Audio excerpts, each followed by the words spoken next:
Tomorrow is Halloween, which means lots of sweets and chocolate if you're lucky.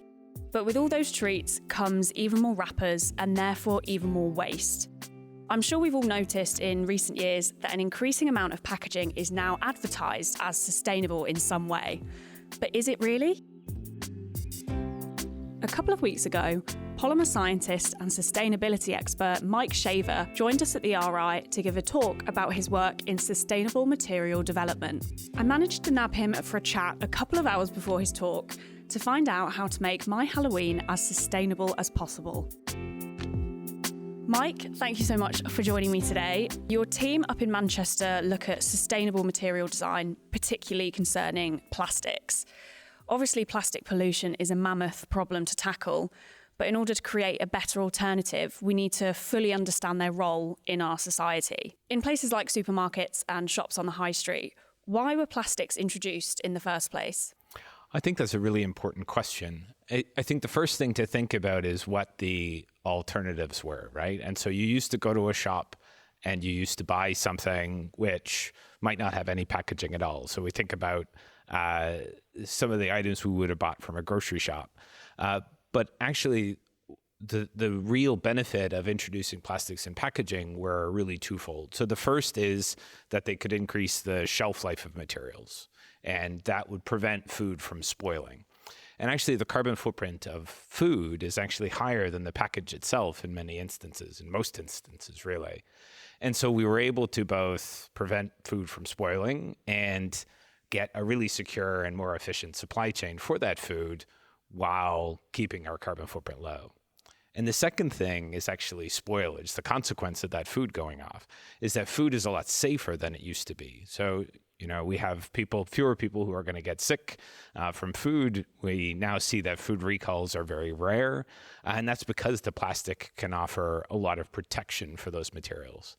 And because that offers protection while being a really efficient material to make and a very lightweight material, so an efficient material to transport, makes it very sustainable. And when you then look at the difference between purpose and what some of the marketing is on new packaging, it becomes a real challenge to unpick as a consumer. Yeah, I think plastic is often painted as, or these questions are often kind of preaching, just stop using single-use plastics. But A, that's kind of impossible. But B, that might not necessarily be a good idea because they're there for a reason and they do help a lot of things. And I think that that's especially true when we look past the bit of our world which we demonize the most in terms of plastic, the grocery store. Mm-hmm. So we think about hospitals and why they have plastics. They actually have plastics for really, really important reasons. And they, again, keep us from getting sick, keep disease from propagating, and making sure that we can deliver healthcare in an efficient way. The same is in the built environment. If we look at the construction industry, we used to be using lead pipes, and now we're not using lead pipes anymore. We're predominantly using really robust plastic types. And so the plastic universe is very intertwined. And that doesn't mean that we're not supposed to be thinking about how to make it more sustainable, but we depend on these materials, and these materials are often the lowest footprint option to deliver whatever function we need them to deliver. So in the hunt to find a sustainable alternative, what does that kind of sustainable plastic landscape look like currently? What's the kind of current trajectory of what we think could come in to replace it? Yeah, I think the first thing we have to sort of address is that there are no panaceas. There's no silver bullet that we can go, okay, let's just do this, right? Because of the diversity of plastic functions and the role that they play, we really need to be able to have lots of different solutions that are going to work. And I'll give you an example back to the grocery store. So if I look at plastic wrap that might be over different food products. So that plastic wrap, again, is there for a reason. But if I look at the plastic wrap that is around meat, for instance, well, it's really important that that plastic wrap is impervious to oxygen, because if oxygen gets into the package, then the meat will spoil. Yeah. But equally, if I were to take a courgette, that courgette, right, if that's packaged up, it has to be able to release moisture. It has to be able to be permeable, that same plastic wrap. And so the public might go and look at that and say, well, we have two wraps that look the same, but actually they're very complex materials that have unique functions, and we have to make sure that they are fit for purpose. So the first thing for any alternative is we have to make sure that it delivers the same function, right? And so that it can still perform what we need it to perform. The second thing we need to do is to make sure that that this is not a solution that exacerbates another problem, right? So the law of unintended consequences, to make sure that those materials are produced themselves in an efficient way and that they themselves are sustainable. And then the third thing is to really consider, and this is where a lot of our work sits, to really consider a multitude of different fates. And so how do we have a system in which we can incorporate lots of different things, right? And so some of those plastic items should be reused, right? Some of those plastic items should be recycled. Some of those plastic items maybe would be degraded or perhaps deconstructed in some way. But actually, it's about getting a system in place where all of those different potential fates can work in concert with each other to get a sustainable outcome.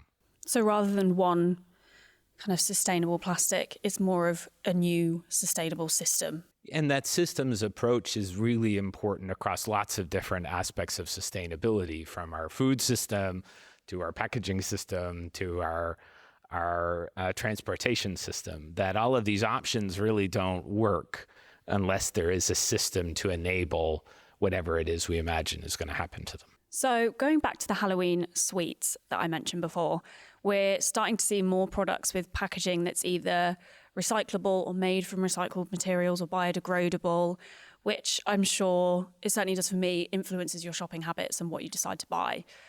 So in all these cases where there's kind of a sustainability branding, what does that process actually look like? And is it accurate that that is what's happening to the materials? I think that there is... there's a lot of good work being done in the UK to provide a bit more authenticity around what those words mean. But the challenge is that it takes time to embed those processes. So we have a number of legislative measures in the UK. So stuff like the plastic packaging tax, which is mandating 30% recycled content in our packages, to the upcoming extended producer responsibility legislation. And the challenge with legislation, however, is that it really lacks the nuance to address those differences and sort of integrate into a system. And that leads to a little bit of a Wild West approach where something can, make a claim and it's not really clear how that's realized. And a good example of that is recyclable, right? So recyclable doesn't necessarily mean that that is recycled. And for some actors in this space, those actors might be making a claim that something which is incinerated for energy, perhaps, that should be considered recyclable. And when you have a lot of vested interest, it leads to public perception of what those words mean not matching the reality. Mm-hmm. And the same thing is true with recycled content. And so from our work, we can show that, by far the best sustainable outcome. So if you have a product, the best thing for you to do is to increase the recycled content in that package. But that actually is technically very difficult to do because of the same variability that we talked about. So you had mentioned the Halloween candy, right? And so when you have Halloween candy or when you have Christmas, quality street tins, suddenly have a change in the composition of the waste. And so if that's going to the recycling industry, then suddenly the composition of their recyclate, which is what we really call the material that's coming out that we want to include back into the packaging ecosystem, also changes.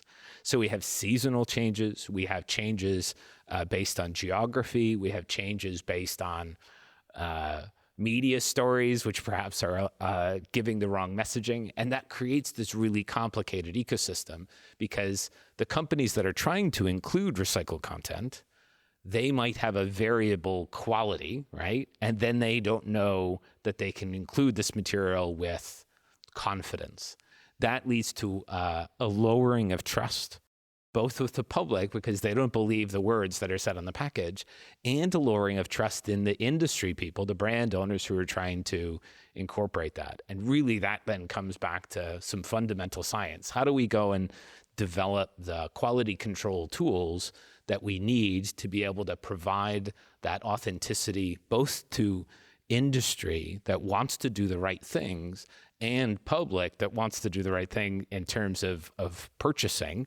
And they want to know that the decisions that they're making are the most sustainable ones they can. I think it's so common that these issues come up and people, in the general public don't have time to go and research what process was behind the Quality Street wrapping changing from the kind of foil to the papery packaging, which I think was in the last couple of years. I wouldn't have time to go and, for myself, make the decision of whether or not that was actually an accurate, sustainable change. So I think that trust in the organisations that are doing it is so crucial because people rely on it from a time constraint.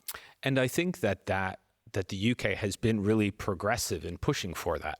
The challenge is that it takes time. I mean, we have thousands and thousands, if not hundreds of thousands of products within the UK that even if we just consider the packaging industry, that's a lot of change. And that change has to exist in an international ecosystem, not just with the EU in a legislative sense, but also with the fact that we import and export so many different things from so many different countries. So talking about this kind of trust in organisations labelling things as sustainable, that all kind of falls under a broad title of greenwashing. And on the topic of greenwashing, there was an example you used in a previous talk, which I really wanted to ask you about, and that was the MasterCard story. Could you kind of tell us about what happened there? Well, so just so that MasterCard doesn't get me in trouble, I think it's really important to highlight that there are two kinds of greenwashing, right? There's greenwashing, which is really purposeful, right? And when an organization knows that what they're saying doesn't match the reality, I think that that's a real problem, and that requires an intervention. But oftentimes organizations that we work with, they really don't know what the most sustainable option is, and they're trying really hard. But if they don't have the information that they need, then they could go and say something, which then afterwards they're going to get accused of greenwashing. And I think this is the case with the MasterCard example, where one of their leaders got up and said, "Oh, this is the world's first biodegradable credit card." Well, you can imagine a credit card, right? We all have them in our pockets. And when that degraded, right, in the environment, well, what would it do? It would release the barium from the magnetic strip. It would release the 18 metals that are in the chipset all into the environment. I mean, it's an ecological disaster waiting to happen. It's not ideal. But, well, what did they do about it, right? They made... they made an error in terms of, not understanding the unintended consequences. And they then came to us and asked us, well, what would a sustainable card look like? And the reality is those same metals, those same elements that are in that credit card are actually really valuable. And so you can actually go and redesign your card and say, okay, we're going to build that around deconstruction. We wouldn't be able to recycle that in the same sense because, again, all of those different materials would get mixed into the recyclate and lead to an exceptionally bad product. And we did try that once or twice just for fun. But what actually that allows you to do is to then do what we call a depolymerization, but really a deconstruction of that card back down to the original chemical units. And so we extract that chemical value from the system. But when we strip that away, actually what that offers is you can isolate the different metals that are in the chipset. We even did it once or twice where we recovered the chips. I can say with assurance that nobody can get your data from those chips. No one's bank account was hacked. And I think that really shows that you can go and create economic value by thinking about something as simple as a card. Now, what was really interesting, if I go into this a little bit further, is when you then think about the social context of that. Well, what am I really talking about? I'm talking about going and getting someone's credit card and then depolymerizing that back.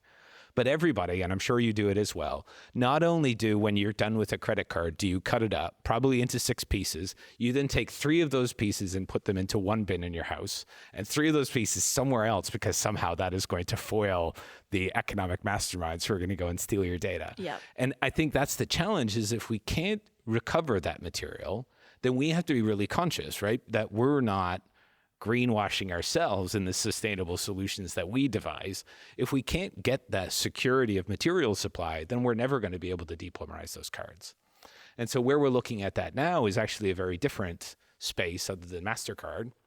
And that's in hotels. Okay. Because of what you do is you check into a hotel, you've got your card, you beep it into your room, and then what do you do afterwards? You give it back. Yeah. And now you have an ability to go and have a secure supply of those cards, and people don't care because there is no information on it, but they still have the same elements that are on the inside, which can be valuable to those systems. And that's very much about showing that technology has to be developed for the right reasons, has to be developed with purpose, and then developed in concert with sort of stakeholders from across the value chain to get something off the ground. I guess some of it also, particularly in the credit card example rather than the hotel card, is kind of ease of consumer, right? Because if you devise a process that's really reliant on someone doing something that takes a lot of their time and they need to go out of their way to go to this separate recycling point or, something like that, then it's not going to be as successful as you want it to be. So is that a factor that also comes in when you're kind of devising these things? Hugely. And I think that this is especially true when you look at waste management systems as they exist when you're outside the home, right? And so as soon as you're on the high street, well, do you really want to go and take all of your packaging and then bring it back home and then separate it into the different components? It creates a real logistical challenge. And a lot of the work we do is trying to make sure that the system is adaptable to the most common social practices rather than expecting behavior change. Because I think the valueless nature, like plastics are very much invisible to us. And that invisibility means that we're not thinking about them. And then to expect us to think about them and to change behavior is really, really challenging. It means that the behavior changes won't stick. And so it's building the system to adapt to behavior. So using behavioral understanding rather than expecting behavior change. So talking about kind of how people recycle, your kind of research project focusing on this is called One Bin to Rule Them All. What is this project looking at specifically? Yeah, so One Bin to Rule Them All started as a joke with some of our industry partners, and now is probably going to end up on my gravestone. But the reality is that it's basically saying, if the challenge is to secure supply, what will people do if you give them a bin and say, put everything that you think in plastic, that is plastic, into that bin? And then layered over that are three framings or three ways to look at the plastic that might come through those bins. So that's the social science aspect. So qualitative social science, interviewing the households who participated in our trial. That's a material understanding. So understanding not only the nature of the materials which could get put in there, but importantly, the contamination, and then the economic opportunities which might be created from those material flows. And I think that this is probably the first time that those three things were looked at together in concert with each other. And lots of times people look at these challenges from a disciplinary bias, but to do something from a genuinely interdisciplinary space leads to very different decisions. And I'll give you just one example of that. So if we were to think about flexibles recycling, right? And so this has been a very hot topic. You probably will have gone to a UK grocery store and seen the bins that you can shove your gross flexibles inside. Yeah. And when we looked at social practice on this, what was really clear is that everybody took a flexible, shoved all of their other flexibles inside that flexible, and then tied a knot in that flexible. Now, if you were to go to a modern material recovery facility or a plastic recovery facility, you would see that actually the way that the sorting works is it sorts based on whether or not this is a 2D material, so a two-dimensional material like a flexible sheet, or a 3D material. But what everybody did from social practice is to transform their 2D materials into a 3D material. Right, okay. And so now we have a consequence on our imagined sorting system. And so we actually really have to think critically about making those sorting decisions. And the reality is that's very much how our project works. What are the sorting decisions that we could make? What are the sorting decisions that we should make? How should we make those? And where is the economic value hidden in those streams? Well, that needs to be informed by social practice. We can't go and say, oh, okay, everybody else do something. Do what we tell you to do, right? Because we know, I'm originally from Canada, but in the UK, man, consumers are willful, right? Everybody wants to do their own thing. And actually the system has to adapt to that diversity of practice. And that system then has to make decisions based on that diversity of practice. So you can define different technologies or different solutions that work in concert with each other to create that sustainable system if you actually understand the behaviors that are going into that one bin to rule them all. So one of the behaviors that you looked at in this research was kind of looking through people's rubbish. Very gross. And I know there's at least every other day in my kitchen, there's a debate about, is this recyclable? Can I put that in the recycling or can I not? Oh, I'm not sure. So maybe we shouldn't because we don't want to risk it. What did you learn about how people recycle? So we had different household studies which were based across what are called the indices of deprivation. And that sounds very grand and also sort of mean, but like it means across different socioeconomic demographics. Yeah. I think what was firstly really interesting is that there was a great appetite to do the right thing as long as that right thing was simple. And actually, as soon as that became more complicated, then people would get confused. And so the types of contamination would change, but the appetite to do the right thing did not change. And so there is a huge amount of potential material that could be available, but what we need is consistency, right? And that consistency comes from legislation.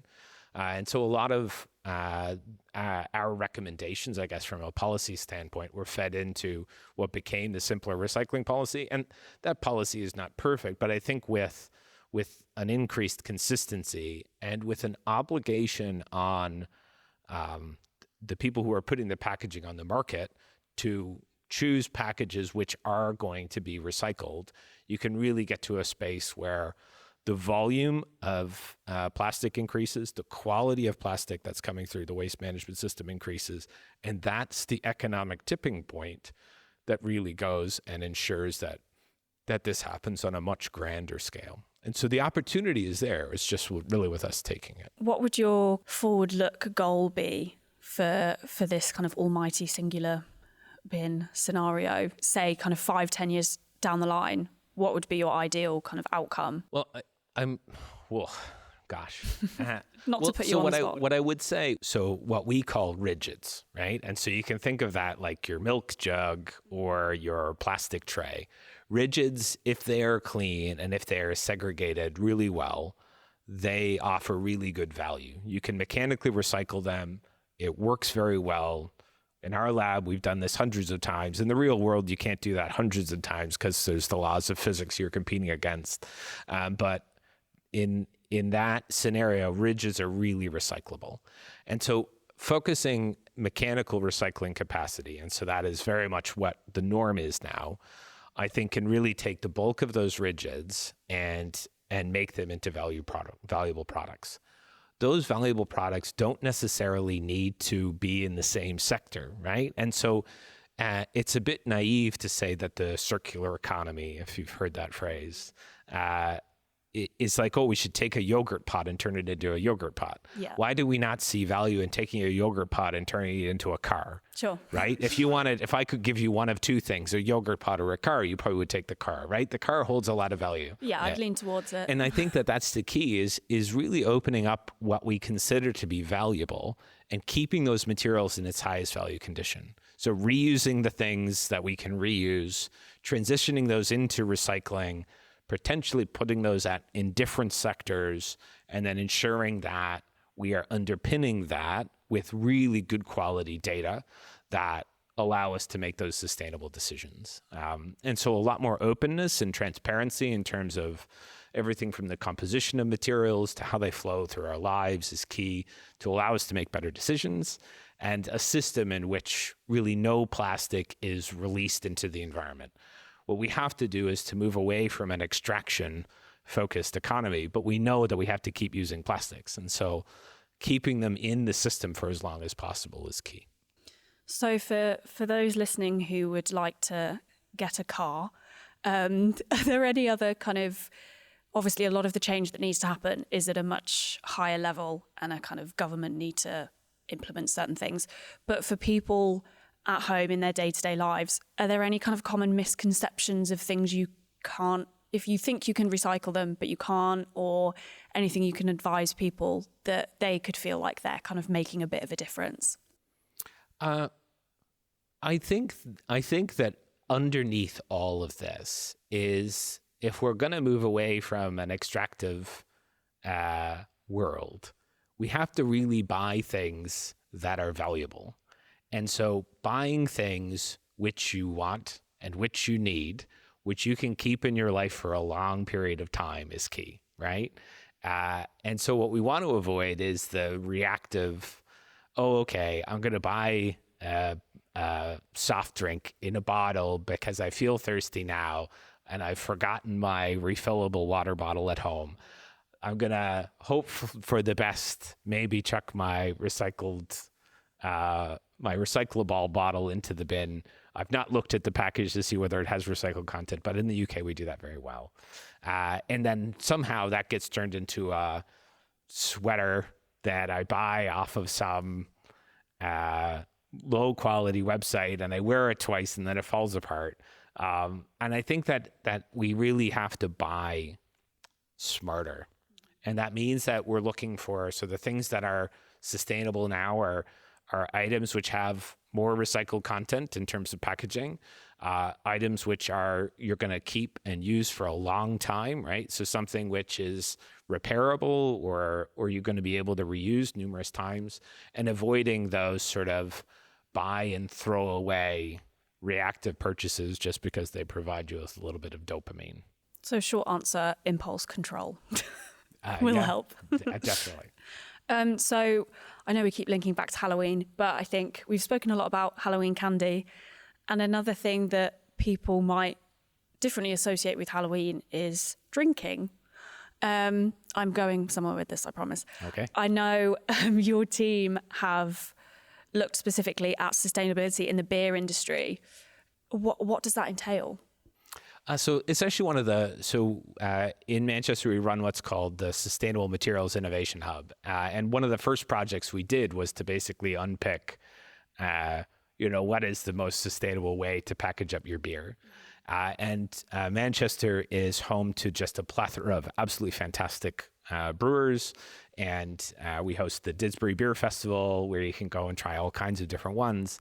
But I think within that framing, it's like you have all of these different options for how to transport that beer. So you could have it in a keg, and that keg could be made out of metal or made out of plastic. You could have it in cask, and most of those casks are metal now, although there's some movement in the industry. Or you could then package it up in individual things. So you could have it in a bottle, a glass bottle, or a aluminum can. And each one of those has sort of a different sustainability footprint. And we were really surprised because, if you think about it, well, you've got to go and transport that beer from the brewery to wherever. And the idea of putting that in something metal and heavy, well, that actually has a huge influence on the carbon footprint of those processes. And so keeping that low, actually the most sustainable option, which we looked at, was using a plastic keg. And there's different brands for those, and I'm not going to market those brands, but like that is a decision that the brewing industry moved towards, not because they had a sustainability setup, but because it was less expensive. They were using less petrol to move everything around. And so because they were paying for weight in terms of transportation, they switched away from glass to aluminum cans, and they switched away from big metal kegs, for the most part, to the plastic kegs, and that made their industry more sustainable. But they did it for an economic reason. And I think the really interesting space we're in right now is when we can tether an environmental outcome to an economic outcome, then everybody wins. And it's getting industry to really realize that opportunity is present now and that they should take advantage of it.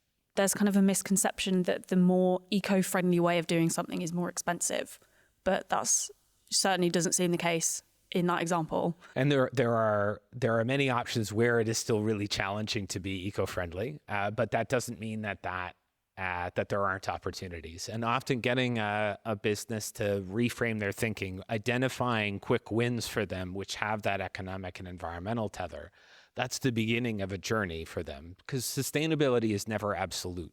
it's always a journey. It's always relative. And it's really about moving along that space and each year being a little bit more sustainable than the year before. There was a kind of pop-up by Uber a couple of weeks ago in London, and they put up their first carbon negative pub. And I didn't go because I only found out about it after it happened.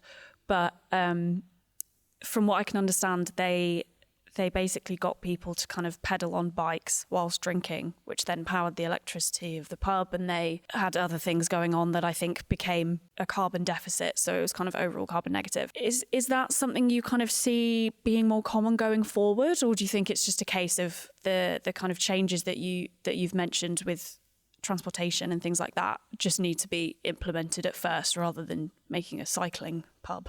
Yeah, so first things first, I think we should make it very clear that these were stationary bikes, and we're not at all recommending that people should cycle around London. And cycle. Well, don't drink and drive even under your own power. But I think what's really interesting there is it's a little bit of a gimmick, right? Because, definitely. That might be true, that the operational costs, so we call those sort of the emissions that are associated with operating. But of course, what you have then is the embodied carbon and whatever those cycles were. And it's actually a huge footprint. So how long would they have to have driven those cycles around to recover the carbon that's associated with the production of those bicycles in the first place? It's going to be a long time. I think it was a 2-day pop-up. Yeah, so a lot I doubt longer than 2 days. There probably needs to be, the Uber CEO needs to still be down there cycling away. I think that's unlikely.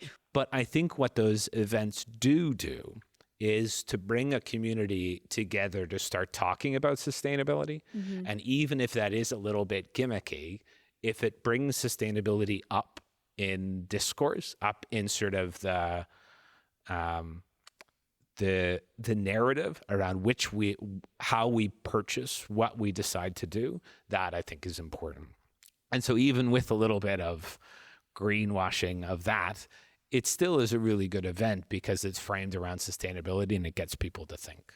I think it's also a case of, instead of the narrative of making your lifestyle more sustainable means it needs to be worse, instead being like, you can still do this thing that you normally do, and it's a little bit like weird and quirky and fun. So instead of losing something in your life in order to be more sustainable, you're kind of gaining a bit of a different experience and not having to not go to the pub anymore.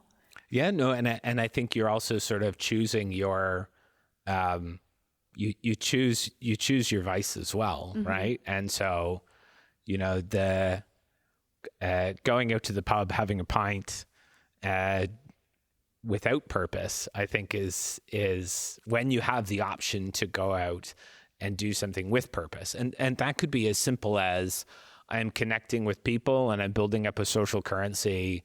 That is important, and considering that we are all in this ecosystem together, I think all of those things are really key, but we should be thoughtful about our consumption and we should consider sustainability, economic, environmental and social sustainability, and how we live our lives.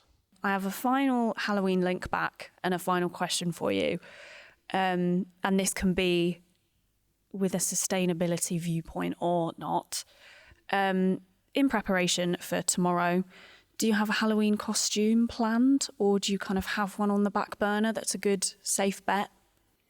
So what I would say is that the most important decision that you have to make in the Halloween costume space is the same as we've been talking about with the rest of this, in that you want something which is going to last.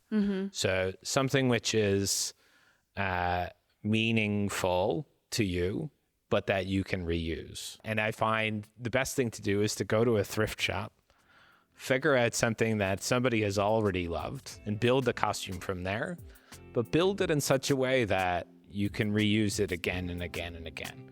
And if anybody asks you why you're wearing the same costume as last year, well, you can say that you're trying to save the world. Also, it's a good costume, so why not? And it's a good costume, right? So I think that's the key. Reuse and buy something which has been discarded by someone else. On that note, thanks so much, Mike, and good luck in your talk. Yeah, thank you very much. Thanks for having me.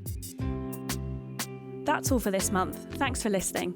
Make sure to keep an eye on our YouTube channel for Mike's full public programme talk. But in the meantime, head to rigb.org to check out all our upcoming events from more amazing speakers.